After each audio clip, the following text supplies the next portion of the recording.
ថ្ងៃហ្នឹងខ្ញុំបានមកធ្វើប្រេងដូងតិចហើយក៏ចង់ចែករំលែកពីវិធីធ្វើជូនបងប្អូនទស្សនាទាំងអស់គ្នាដែរពីព្រោះថាមានបងប្អូនខ្លះគាត់ថាគាត់ធ្វើអត់ដែរបានប្រេងទេតែមុននឹងបានធ្វើខ្ញុំត្រូវទៅផ្សារសិនខ្ញុំទៅរកមើលទិញដូងហើយដូងដែលខ្ញុំជ្រើសរើសហ្នឹងគឺខ្ញុំជ្រើសរើសយកដូងដែលដុះបែបហ្នឹងនិយាយទៅពេលដែលធ្វើមកចាំបាច់ទៅរកដូងទុំណាមកពុះសក់ធ្វើខ្លួនឯងក៏បានដែរពីព្រោះថាទិញគេស្រាប់អញ្ចឹងស្រួលអត់សូវហត់ហ្មងទេហើយពេលដែ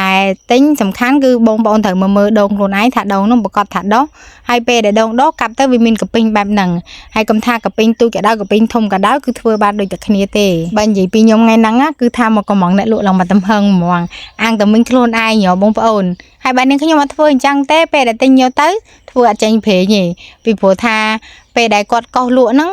ដងទុំមែនតែដងទុំវាអត់ដុះទាំងអស់ហ្នឹងណាដងទុំខ្លះអត់ដុះដងទុំខ្លះក៏ដុះអញ្ចឹងទៅហើយដល់ពេលគាត់កោសហើយខ្ញុំឲ្យគាត់ថ្លឹងសាកល្មើហើយដងហ្នឹងវាបាន2គីឡូកន្លះហើយឥឡូវគាត់រៀបចំដាក់ពូតឲ្យខ្ញុំហីនិយាយទៅមិញគាត់ស្រួលទេទោះថាបងប្អូនក៏ដោយអ្នកក្រៅក៏ដោយពេលដែលមកកំងគាត់គឺគាត់ធ្វើឲ្យឡើងដូចចិត្តតែម្ដងហើយបើនិយាយពីនាងខ្ញុំមកឈរមើលគាត់ឡើងជក់ហ្មងណាបងប្អូនឃើញតែខ្ទិះដែលគាត់ពូតដំបងហ្នឹងគឺគាត់ពូតខ្ទិះសុតហ្មងអត់មានលីទឹកទេនិយាយពីថាអូយឡើងខាប់ល្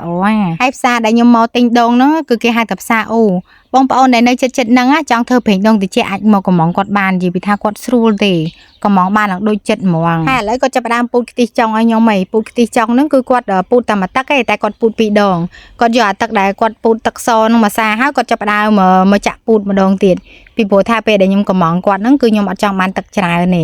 ឥឡូវគាត់ពូតឲ្យខ្ញុំបានសម្រាប់ហើយបងប្អូនអើយបាន2ថងនេះហើយពេលដែលទិញខ្ទិះដូងបានហើយបងប្អូនមកដឹងពីវិធីធ្វើជាមួយនឹងខ្ញុំទាំងអស់គ្នាបើនិយាយពីវិធីធ្វើផ្អាប់យកប្រេងដូងហ្នឹងគឺស្រួលអត់ពិបាកទេបងប្អូនពិបាកជាងគេពិបាកតែពេលប្រព្រងយកប្រេងហើយពេលដែលខ្ញុំមកពីផ្សារហ្នឹងខ្ញុំចាប់ផ្ដើមមកយកខ្ទិះដូងហ្នឹងមកចាក់ចូលក្នុងចានដែកហើយបងប្អូនមានចានដែកជ័រដាក់ក៏បានដែរឬមួយក៏ឆ្នាំងឬមួយក៏ប្រាប់ធរអីផ្សេងក៏បានដែរឲ្យតែបងប្អូនគិតតែស្អាតបងប្អូនដាក់កើតពេលដែលខ្ញុំចាក់ខ្ទិះដូងផ្អាប់ហ្នឹងគឺខ្ញុំចាក់ខ្ទិះដើមខ្ទិះចុងចាក់ចូលគ្នាហ្មងខ្ញុំអត់លាយគ្នាឲ្យលេចជាពីរឯងពីព្រោះថាធ្វើតាមអាចារ្យដែរអញ្ចឹងបានប្រេងច្រើនហើយសនុកប្រព្រងបើលេចជាពីរបានប្រេងតិចដល់ពេលអញ្ចឹងរៀងពិបាកប្រព្រងពេលដែលខ្ញុំចាក់ខ្ទិះដូងចូលហើយខ្ញុំចាប់ផ្ដើមមកយកថង់មកហុំវាបែបហ្នឹងខ្ញុំហុំឲ្យចិត្តហ្មងខ្ញុំហុំអត់ឲ្យចូលខ្យល់ទេនិយាយពីវិធីធ្វើប្រេងដូងតិចមានច្រើនវិធីបងប្អូនតែចំពោះនាងខ្ញុំគិតថាធ្វើបែបហ្នឹងគឺងាយស្រួលដល់ពេលអញ្ចឹងខ្ញុំក៏ចង់ចែករំលែកឲ្យបងប្អូនដែលគាត់អត់ទាន់ចេះធ្វើបងប្អូនអាចធ្វើតាមនាងខ្ញុំបានធ្វើបែបហ្នឹងគឺដឹងតែចេញប្រេងហ្មងពេលដែលខ្ញុំហុំថង់ហើយខ្ញុំលើកយកមកទុកម្ដុំហើយពេលដែលទុកហ្នឹងគឺទុកនៅក្នុងម្លប់អត់ទុកហាក្តៅទេ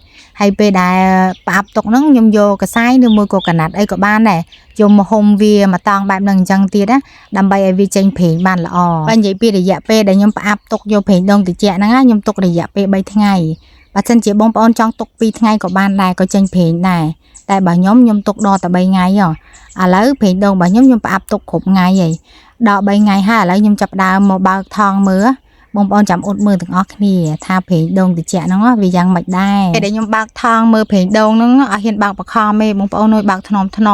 ខ្លាចវាកឡកចូលគ្នាខ្លាចទឹកហែងប្រេងវាកឡកចូលគ្នាឥឡូវនេះណែបងប្អូនវាឡើងប្រេងហើយអត់ស្អុយណាបងប្អូនពេលដែលយើងផ្អាប់អញ្ចឹងគឺវាអត់ធំជូរធំស្អុយទេគឺវាក្លិនប្រេងដូងឡើងឈ្ងុយហ្មងឥឡូវខ្ញុំចាប់ផ្ដើមបើកថង់បានសម្រាប់បងប្អូនមើលណែឃើញទេអាសខាងលើហ្នឹងគឺជាខ្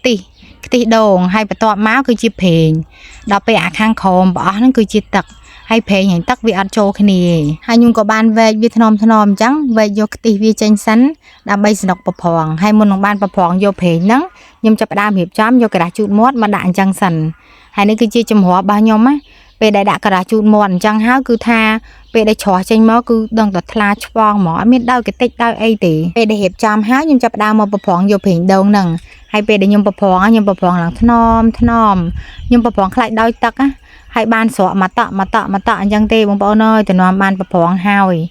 យនេះណែឃើញទេបងប្អូនមើលអានេះគឺជាប្រេងហើយពេលដែលប្រព្រងហ្នឹងគឺប្រយ័ត្នមែនតែនហ្មងតែហ៊ានតែចូលទឹកហ្នឹងទុកអត់បានយូរទេពេលដែលយកទៅទុកធំជូរហើយស្អុយហ្មងហើយបើសិនជាប្រព្រងបានល្អយកទៅប្រេងសតបែបហ្នឹងគឺទុកបានយូរមែនតែនទុកបានដល់តែកាន់ឆ្នាំដល់ពេលអញ្ចឹងពេលដែលធ្វើម្ដងគឺខ្ញុំធ្វើរៀងច្រើ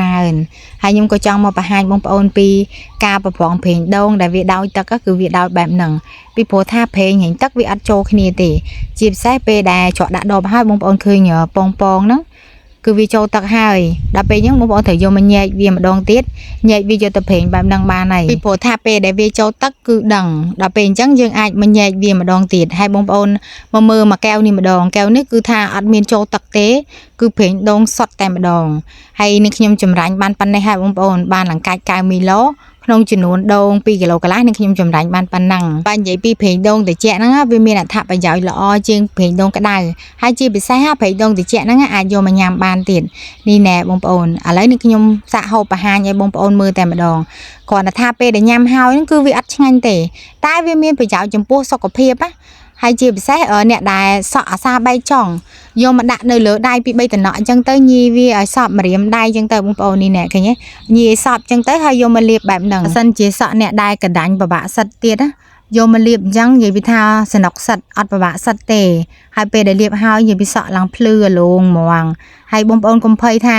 ក្បាលធំព្រីកដូងអូយអត់ធំទេនេះខ្ញុំលាបហើយមុនហ្នឹងខ្ញុំភ្លេចប្រាប់បងប្អូនពេលដែលខ្ញុំចម្រាញ់ព្រីងហ្នឹងគឺខ្ញុំធ្វើនៅពេលខែក្តៅខ្ញុំអត់ធ្វើពេលខែត្រជាក់អីពីព្រោះថាពេលខែក្តៅធ្វើបានចេញព្រីងល្អជាងខែត្រជាក់បើសិនជាបងប្អូនចង់ធ្វើខែត្រជាក់ក៏បានដែរតែគ្រាន់ថាពេលដែលធ្វើខែត្រជាក់ព្រីងវាចេញបានតិចជាងខែក្តៅ